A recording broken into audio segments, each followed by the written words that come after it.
we have Bishop Jeff Bailey and his wife Alicia here this weekend. Yeah, absolutely. It's been a joy. They've been spending time with various leadership groups here in the church. Jeff is our new bishop, and he's doing a listening tour of the various churches in the diocese. One of our core values as a church is tangibly connecting to the broader church. And that really springs out of a vision of God's abundance and goodness. I think on the ground, it's very easy to be encouraged by what the Lord is doing in this congregation and then maybe be skeptical outside of that. But we actually believe that God is doing work outside of the walls of this congregation. So we're connected under Jeff's leadership in our diocese, and that brings resources, that brings wisdom, that brings shared ideas, and it also brings accountability and goodness to us. So it's Jeff, it's a great privilege to have you preaching God's word to us today. Great. Thank you, John. It is so good to be here with all of you. And Alicia and I have been looking forward to this for a long time, being with all of you. And I will say one of the joys from this kind of crazy last year or so was getting to be friends with this guy here. I feel like John and I were in this sort of foxhole experience together. We did lots of texting back and forth and shared experiences together, and it was just a joy to become friends with John, and I'm really looking forward to getting to work closely with him in all kinds of ways, both with what's happening here at Grace and across the diocese, so it's just such a pleasure to be here with all of you and to be able to be here in person with John. We got time with John and Lynn yesterday, Alicia and I did, and then with the pastoral team, and we're looking forward to, not just on this trip, but in trips to come and years to come, getting to know many of you, and thank you for having such a beautiful weekend here in Seattle for us. Like, this is perfect. We got off the plane to rain and blustering winds, and it has turned into this. So this is, we can't wait to come back. Alicia and I live in Washington, D.C., and as of about 2 months ago, we are newly empty nesters. We have now 3 kids in college. Our oldest is at UCLA, and our middle daughter is at Belmont in Nashville, and our youngest we just dropped off at University of Richmond, a couple of hours south of us, south of Washington, D.C. So we are getting used to this. One of the things that we have noticed is with every single child that we've dropped off, a whole new set of questions emerge that they start texting us and calling us with that they've clearly never thought about before. And the range of questions gets very interesting. And we have also discovered in talking to other parents, this is a common phenomenon, dropping kids off as freshmen at college and the kinds of things that they text you with, the kinds of questions. In fact, it is such a phenomenon, there is a whole Instagram channel dedicated to texts from freshmen to their parents in terms of their new questions. Here's just a few examples from that. One mother received a text after dropping off her son at college. He was filling out some forms that was asking for his emergency contact, and in the blank he wrote, "Mom." The next line said, "relationship," followed by a blank space, and he wrote, "Good."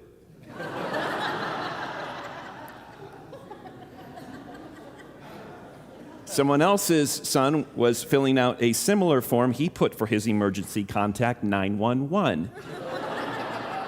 And then he wrote, helpfully in parentheses, "It's literally for emergencies." So, one mom said that her freshman daughter keeps referring to health insurance co-pays at the doctor's office as a cover charge. Another text that came in from a freshman said, "How do I take clothes out of the washing machine? Do I just reach in there with my hands?"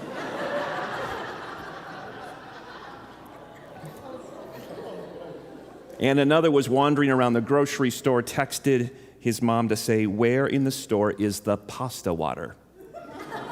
So, there we go. Pray for Alicia and me. as we navigate these remaining few months as empty nesters. So yesterday in the church calendar was All Saints' Day. And this today is known as All Saints Sunday, the closest Sunday to November 1st, which is All Saints' Day. And All Saints' Day can celebrate many things in the church, but it started in the 300s in the early church when the church began to, on an annual basis, celebrate with feasts for martyrs in the church, those that had lived especially holy lives close to Jesus and then had made the ultimate sacrifice of martyrdom. And that's when All Saints' Day began to be celebrated. However, in my tradition growing up, I don't know what you grew up with, but we did not celebrate All Saints' Day. First of all, we didn't pay that much attention to the church calendar.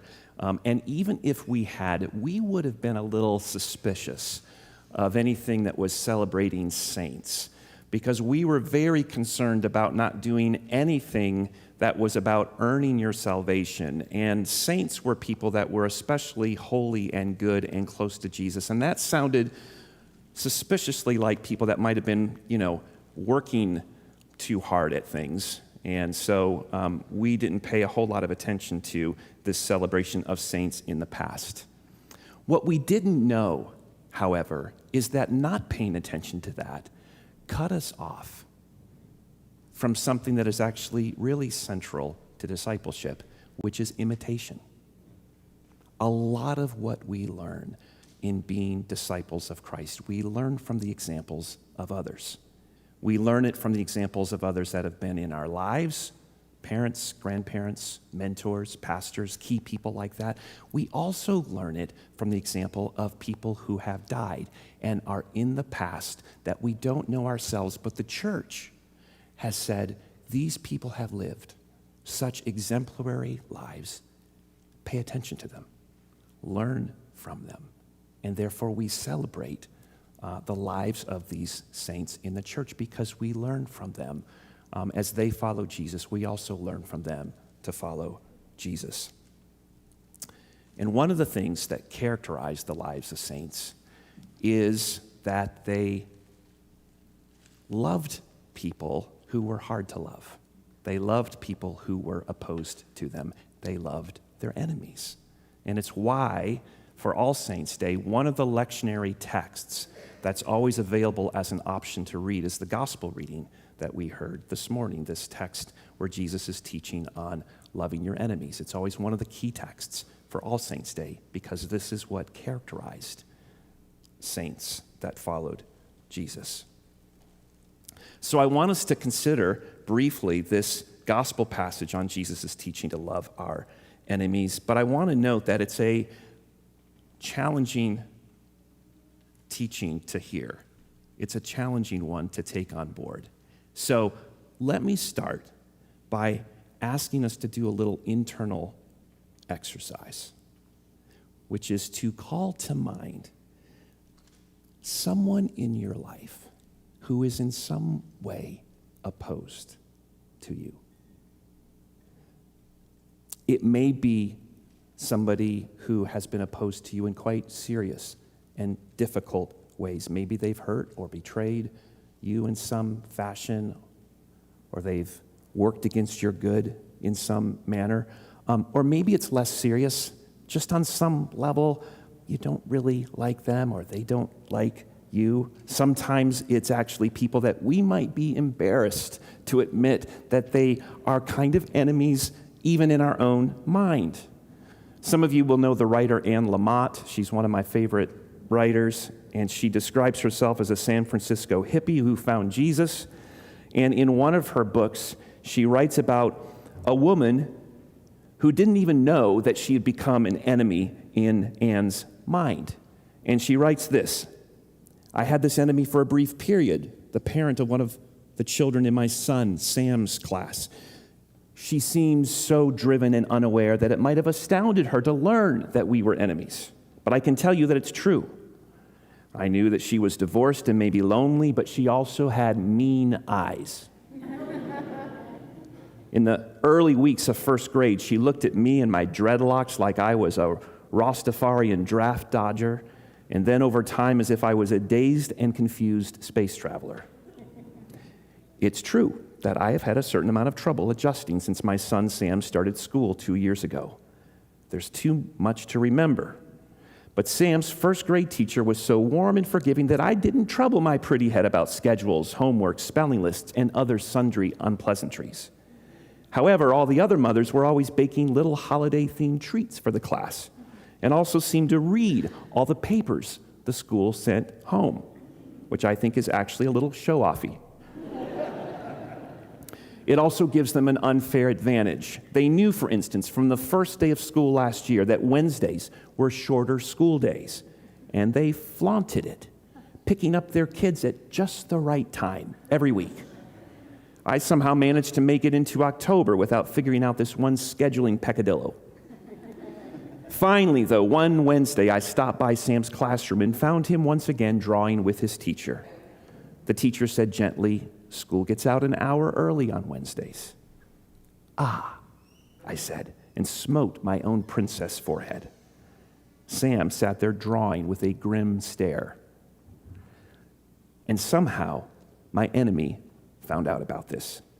She showed up 2 days later, all bundled up in a down jacket because it was cold and she was driving the kids on a field trip. Now, wearing a down jacket is not a crime against nature or me. The crime is that below the down jacket, she was wearing latex bicycle shorts. She wears latex bicycle shorts nearly every day, and I will tell you why. Because she can. She has gone to the gym almost every day since her divorce, and she does not have an ounce of fat on her body. I completely hate that in a person. I consider it an act of aggression against the rest of us mothers who forgot to start working out after we'd had our kids.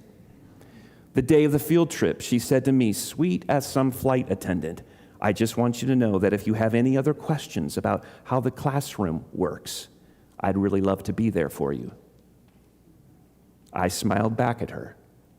I thought such awful thoughts that I cannot even say them out loud because they would make Jesus want to drink gin straight out of a cat dish. But eventually, those thoughts drove me to my knees, and I prayed about it. I prayed because my son loves her son, and my son is so kind that it makes me want to be a better person, a person who does not hate someone just because she wears latex bicycle shorts.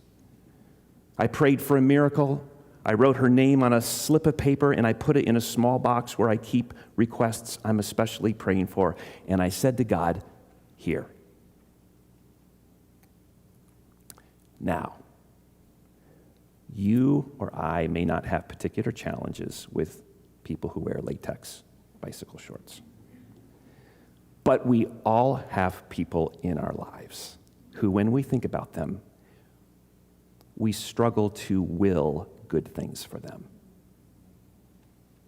They're people that we find hard to pray for because simply to pray for someone is one way that we can seek another person's good.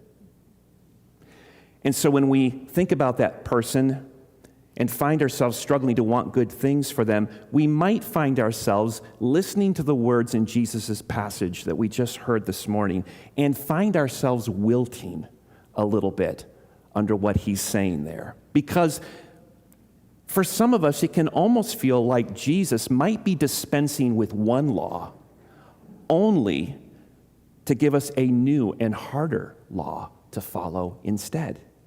And so Jesus says, you've heard that it was said, an eye for an eye and a tooth for a tooth, but I say to you, do not resist the one who is evil. And so we might ask, is Jesus replacing the law of an eye for an eye with this new law of non-resistance? Is he telling us that no matter what, if someone does something bad to us, we're just supposed to take it? And there have been Christians who've read it this way. And I think it actually has created some damage as a result. Because reading these verses as a new law has actually been used in some cases to tell people who are in damaging or abusive relationships or victims of domestic violence to remain in that situation. Or someone who's being bullied or mistreated to not protect themselves. But to interpret the passage in such a way, I think results from a real misunderstanding of the way that Jesus teaches. So as modern Westerners, we think about teaching as primarily focused on content. How does a teacher get the content in his or her brain into our brain? And so in this model of teaching, we want to take notes, or we might want to record the lecture because we don't want to miss any of the content. But for the teachers in Jesus' time, the primary aim wasn't simply to impart information, it was to make significant changes in the lives of the listeners. And so therefore, you wanted to interrupt the flow of their thinking. You wanted to shock them. You wanted to arrest their attention and make an impression so that they would walk away from what you had just said, wrestling with it, ruminating on it, without ever having taken a single note. So let me give you a quick example, because we see Jesus doing this a lot. In Luke 14, Jesus is having Sunday dinner at the home of a religious leader, and in that story, Jesus notes that the host has only invited all of his well-to-do neighbors and special guests. And Jesus remarks, when you have people for a meal, he says, looking around the room, don't invite your relatives, friends, and wealthy neighbors who will only pay you back for having had them over. Instead, when you have a feast, doing the same thing in our passage here. He's not making a new law that says never resist, always turn the other cheek, never refuse anyone who asks you for something. He's getting at a heart issue here, as he is throughout the Sermon on the Mount. He says, you worship a God who doesn't give people what they deserve. You worship a God who gives rain to the just and the unjust. You worship a God who himself loves his enemies, who doesn't respond in kind. And Jesus is saying, be like that. Rather than dishing back what you've received, look for appropriate ways to be good, even to those who are not good to you. And to do this well will require us not to blindly follow some law, but to figure out, how do we put Jesus' teaching into practice in thoughtful and intelligent ways? If you're in a relationship with somebody who mistreats you, their good is not being served by allowing them to continue to do that. But on the other hand, in our various personal relationships, there may be occasions where somebody who's been opposed to us needs something from us, and even though they don't deserve it, it would be appropriate to give it to them. And so the question is, do we have the kind of hearts that can do that? And how we might develop those kinds of hearts to thoughtfully and intelligently do good to those, even if they don't do that to us.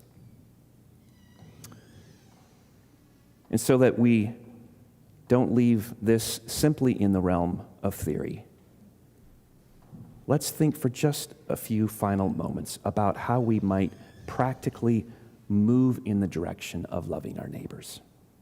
And in particular, we might notice that with that instruction, Jesus is actually telling us to do two things. He tells us to love our enemies, and he also says to pray for those who persecute you.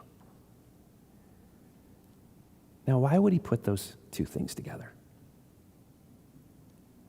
I'd suggest that praying for those who are opposed to us is not something that we do simply after we have figured out how to love them, but it is, in fact, the means by which we move towards love. Prayer is the context in which God can work in our hearts and begin to do things at a deeper level that we cannot do for ourselves, even if it takes a long time. I was listening recently to a lecture by Father Decaner Austriaco, who's a professor at Providence College. He's also a Dominican priest, and he was giving a lecture at Harvard to a large group of students about how to experience the good life. And he was talking about how the good life is one in which we are increasingly free to love others, even those who are hard to love. And towards the end of his talk, he told the Harvard students about a confession he had recently heard from a young woman. She had come to him because just that morning in church, she had heard this passage that we just heard about Jesus talking about how we treat our enemies. And she told Father Austriaco that she was having trouble forgiving one of her enemies in particular. And he said, Who's this enemy? He asked her in the confession, and she said, it's a family member who's mistreated me for many years. And she said, is there something wrong with me that I can't forgive him? And Father Austriaco said, absolutely not. It is entirely natural for you to be wounded and angry and want to lash out. He said, Jesus calls you to forgive your enemy, but he's not demanding that you do it this instant, because it takes time to get there. And so he said to the young woman, here's what I want you to do. For the next 10 years, I want you to pray for family members who mistreat other family members. And then, he said, for the next 10 years after that, I want you to pray for family members who have done the specific things that were done to you. And then, after those 20 years, you might begin to pray specifically for the family member who treated you this way. And Father Austriaco said that the young woman was encouraged by this. It gave her a sense of hope. And then just before she could leave, he said, hold on. There's one more thing you can do as well. He said, you can also pray and ask Jesus for the grace to forgive this family member now. And if that grace is given, he said, you will find it in your heart to forgive him. And the young woman said, really? And he said, yes. He said, it doesn't mean it will happen right this instant. But he said, it does mean that it is possible for God to do supernatural things in our lives. And that includes enabling us to love in ways that go far beyond our human capacity. What Jesus teaches us in this morning's passage is not a new law that aims to weigh us down by our inability to fulfill it. Rather, Jesus offers us an invitation into God's own very life, which is a freedom to love that is given by grace. This is what Jesus did to his enemies. He loved his enemies. This is what the saints of the church, who we remember and celebrate today on All Saints Sunday, have done throughout the history of the church to great and worldwide impact. And it is what we are called to as well. Loving our enemies is slow and hard work, but it is a life of joy and freedom that God invites us and the rest of the world into to experience. Let me pray for us.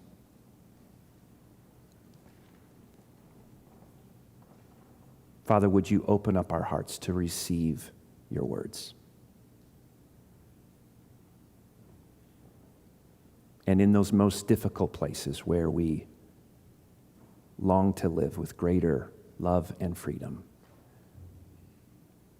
would you help us to hear your invitation into that long, slow work of receiving your grace into our hearts to step into greater freedom and greater love. And we ask this in your name. Amen.